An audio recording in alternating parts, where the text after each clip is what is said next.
Olha aí, o Lula tá aí desatando uma bomba atômica que eu vou falar. Sabe em filme de Hollywood que o cara tem que desatar uma bomba e se ele cortar o fiozinho errado ali, a bomba explode? É isso que o Lula tá fazendo aí no caso da Venezuela.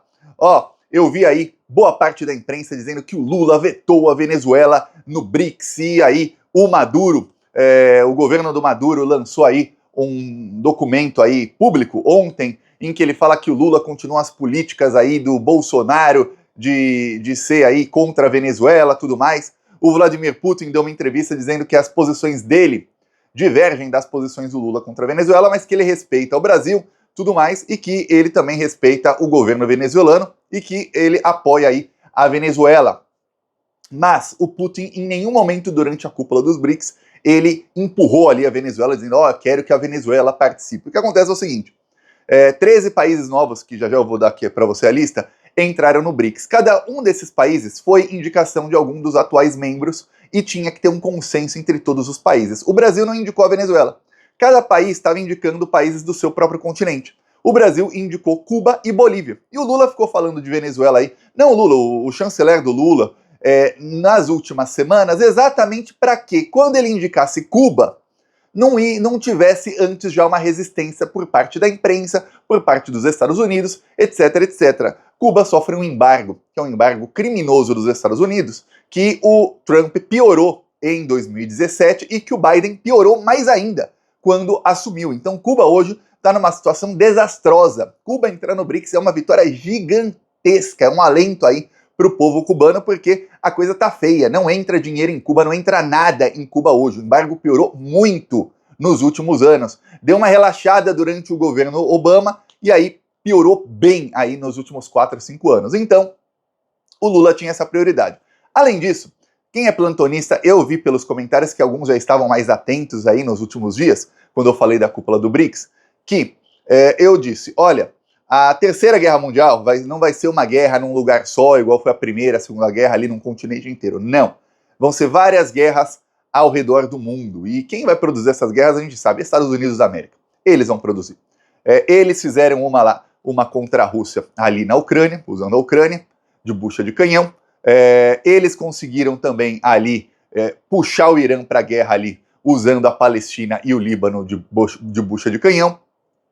Estão tentando uma guerra ali contra a China em Taiwan.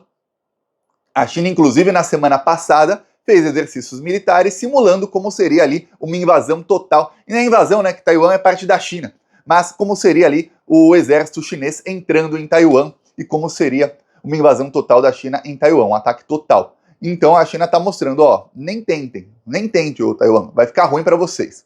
Os Estados Unidos estão tentando ali e outro país do BRICS que os Estados Unidos querem entrar em guerra também é o Brasil. E aí, o que acontece? Eles tentaram usar a Venezuela para puxar o Brasil para uma guerra. Não é uma guerra contra o Brasil, é puxar o Brasil para a guerra. Puxar o Brasil para uma guerra.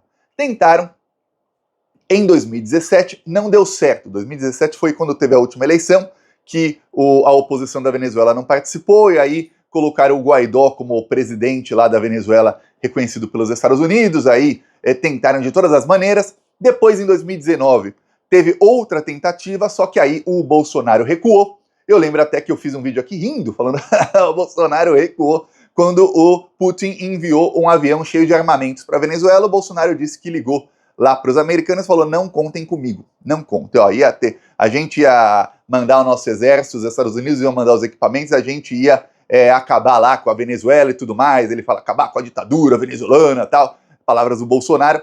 Mas depois que o Putin entrou, não vou. Os militares brasileiros também não estão muito afim de guerra. E aí o que acontece? Agora, voltaram a tentar.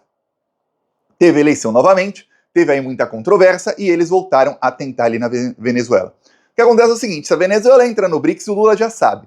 A chance de não ter uma guerra lá é muito pequena. E olha só o que aconteceu anteontem, justo no dia em que o Maduro chegou na Rússia.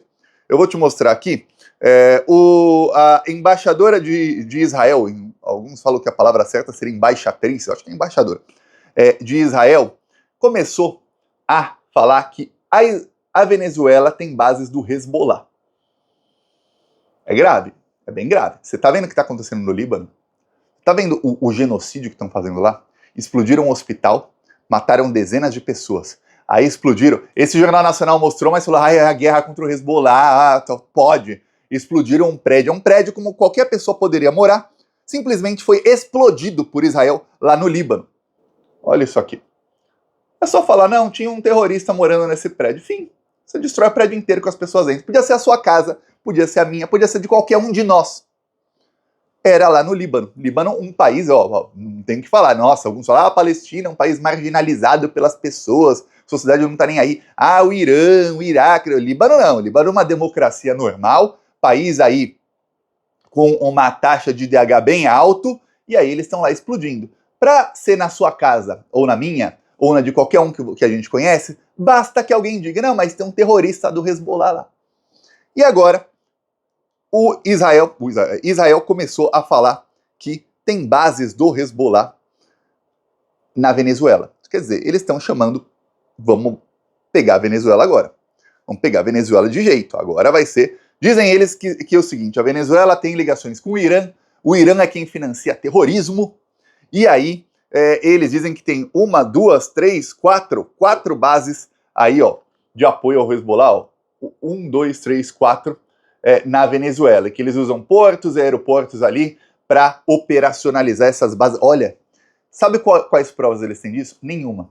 Mas eu vou te dar um exemplo. Eles mataram 1,5 milhão de pessoas no Iraque, roubaram todo o petróleo do Iraque, dizendo que o Saddam Hussein tinha armas de destruição em massa, lá atrás, 2002. Não tinha, era mentira. E daí? Depois que mataram as pessoas e roubaram o petróleo, dane-se. Eu lembro do William Bonner quase chorando de felicidade, falando com orgulho, olha, os Estados Unidos começaram aí a bombardear Bagdá, olha só que coisa. Feliz, essa é a nossa imprensa. Aí começa a falar que tem Hezbollah lá. Aí começaram a sair matérias, até na imprensa venezuelana, dizendo, tá vendo? Tem Hezbollah aqui, porque lá na Venezuela tem imprensa, igual no Brasil, golpista. Aliás, na Venezuela quase toda a imprensa é golpista. O Maduro é um ditador bem incompetente, porque a primeira coisa que faz um ditador é começar a banir a imprensa de oposição. E o Maduro não fez isso. A imprensa com mais audiência lá, os 3 maiores canais de TV são de oposição. Aí a imprensa começa a falar o seguinte, tá em espanhol, mas dá para entender quase tudo e de qualquer maneira eu traduzo aqui um trecho. La embajadora de Israel en Costa Rica, Michal Gur-Arieh, denunció que Hezbollah y grupos radicales financiados por Irán tienen bases en Bolivia, Nicaragua y Venezuela. Según la diplomática, los servicios de inteligencia... A embaixadora de Israel na Costa Rica denunciou que o grupo Hezbollah, que é financiado pelo Irã, tem bases na Bolívia, Nicarágua e na Venezuela. A Bolívia entrou no BRICS. Só que não se cogita uma guerra na Bolívia. Na Venezuela, sim, já faz anos. E o Lula falou, peraí. Tá uma situação feia aqui. Feia, muito feia. Estão avançando aí, porque já fizeram guerra contra um país do BRICS, que é a Rússia. Lá usaram a Ucrânia entrando na OTAN para colocar sempre uma arma apontada para a cabeça da Rússia 24 horas por dia. A Rússia não aceitou e pegou ali uma parte que já se considerava a Rússia da Ucrânia, onde estava tendo atentado terrorista e ninguém falava nada. 22 mil pessoas morreram em 7 anos em ataques terroristas de ucranianos nazistas contra pessoas russas que moravam na Ucrânia e nada, não aconteceu nada. Quando em 2015 tacaram fogo e trancaram as portas e carbonizaram vivas mais de 200 pessoas no prédio dos sindicatos lá em Odessa, na Ucrânia, não saiu nem notinha na imprensa para explicar o que estava acontecendo, que os nazistas estavam fazendo contra a esquerda lá. Nada. Pois bem, aí começou lá, Estados Unidos contra a Rússia, e gastando bilhões lá para financiar isso aí, e os europeus gastando bilhões, e a inflação subindo na Europa e nos Estados Unidos com isso, e a população cada vez mais pobre, e os bilionários cada vez mais bilionários por conta disso. Pois bem, aí começaram lá em Israel.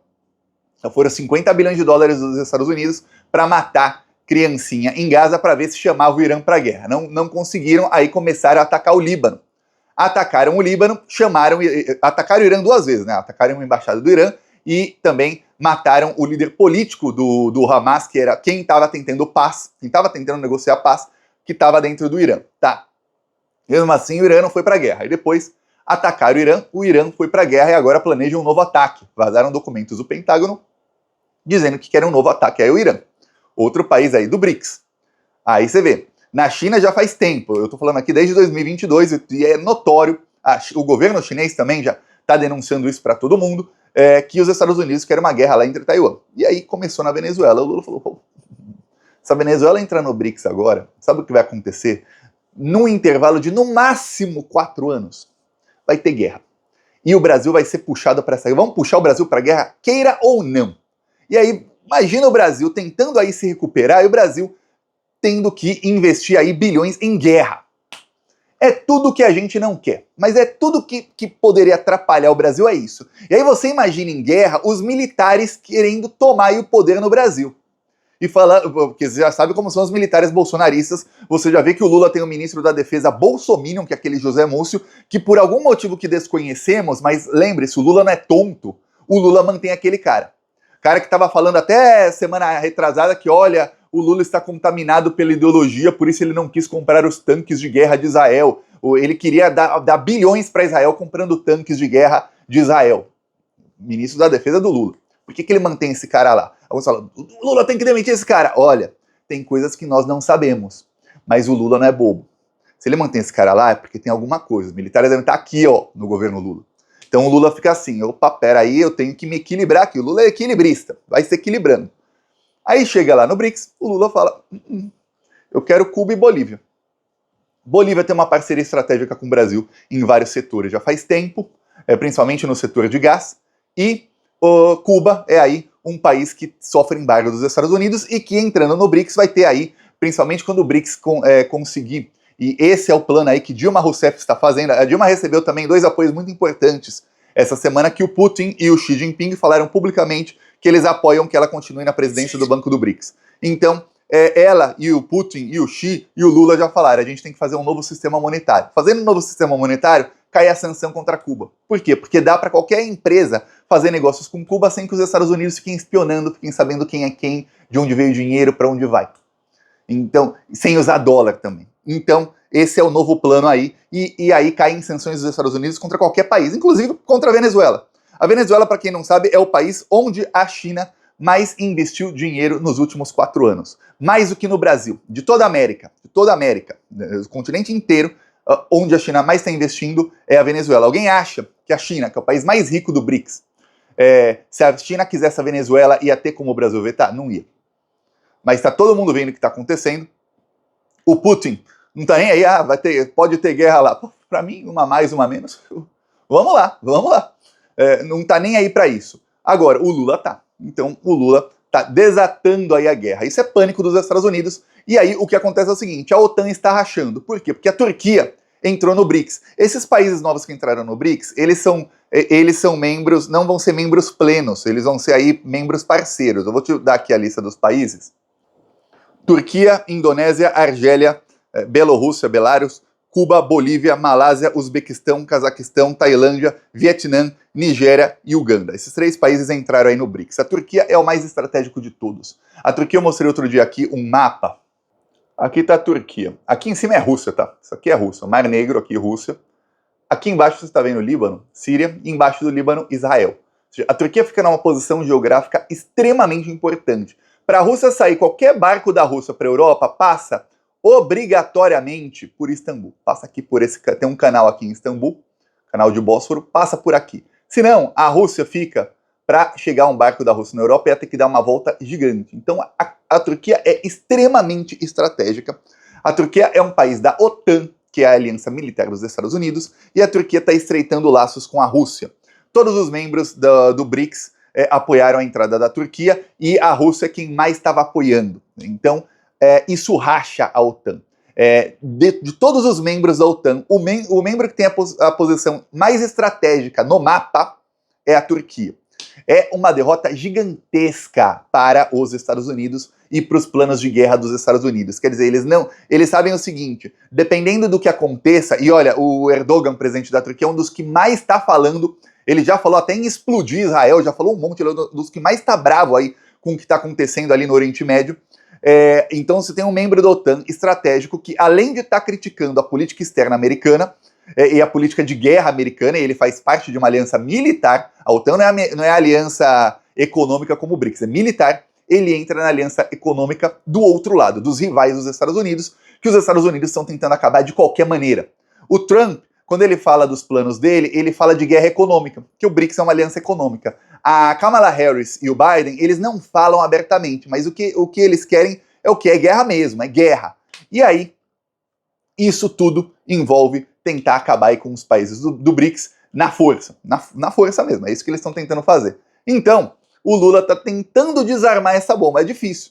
Muita gente acaba não entendendo e fala, mas o Lula tinha que ter apoiado a Venezuela e tal. Eu também ficaria muito feliz da Venezuela entrar no BRICS, porque a Venezuela tem a maior reserva de petróleo do mundo, e isso significaria que o BRICS tem ali controle de todo o petróleo. Mas, de qualquer maneira, o Maduro segue extremamente, o governo da Venezuela segue extremamente perto e próximo aí da Rússia e da China. Hoje não tanto do Brasil. Tem também uma coisa que o Lula também fez. O Maduro, quando ele estava ali, ele chegou a bater boca com o Lula faz alguns meses, ele chegou a insinuar que a eleição do Lula foi fraudada, que as urnas do Brasil você não sabe o que acontece e tal. Então o Lula tá dando, além dele conseguir aí desatar esse nó, ainda tá dando, você não pode falar o que você quer aqui do Brasil, não. Não pode. Tava ali o mundo inteiro falando, a Venezuela tem que mostrar as atas da eleição, mostrar as atas e tal. Aí o Maduro não mostrou, e o Lula ali, vendo, lembre-se, o Lula foi eleito com uma frente ampla, foi eleita com os neoliberais ali, senão não conseguiria. O Lula, tem gente aí de direita no governo que ele é obrigado a ter no governo. Alguém acha que a Simone Tebet é a ministra dos sonhos do planejamento do Lula? Ela foi lá, ela tinha 4% de intenções de voto, o Lula ganhou por 1,8% do Bolsonaro. Sem ela não ganhava. Sem ela hoje o presidente era Bolsonaro, para se ter ideia. Tem vários aí, Alckmin de vice, alguém imaginava o Alckmin, que sempre foi de direita, agora tá esquerdando, né? Mas sendo vice do Lula, senão não ganhava. Aquela margem pequenininha que ele teve, não teria. Ele precisou de apoio dos neoliberais. Muito do que a imprensa faz de fortalecer o bolsonarismo é para que sempre que a esquerda ganhe, precise de apoio dos neoliberais, da centro-direita ou direita democrática, como eles chamam. Neoliberais, lacaios dos Estados Unidos. E aí o que acontece? O Lula fica com esse pessoal na jugular dele o tempo inteiro. Muita coisa do que o Lula fala, ele fala uma coisa para a imprensa, mas ele quer outra. Eu aqui, Thiago, eu tô aqui no YouTube. Eu falo o que eu penso. O Lula, às vezes, ele pensa uma coisa, ele não pode falar o que ele pensa. Tem que falar outra coisa, porque o que ele fala vai ter repercussão nos Estados Unidos, na imprensa mundial, na Globo, no mercado financeiro do Brasil, vai ter repercussão no Congresso Nacional. Então o Lula tá ali se equilibrando. E, por enquanto, não temos aí um risco iminente de guerra na Venezuela. Mas veja, já faz aí 2, 3 dias que Israel tá falando que tem Hezbollah na Venezuela. Para começar a explodir prédio em qualquer lugar do mundo, é só falar que tinha um terrorista lá. E aí, se você matar 10 mil pessoas, mas matou um terrorista. E olha que Hezbollah nem é considerado terrorista na maioria dos países do mundo, tá? Eu peço aí a sua inscrição no canal. Nós seguiremos aqui na luta. Falou!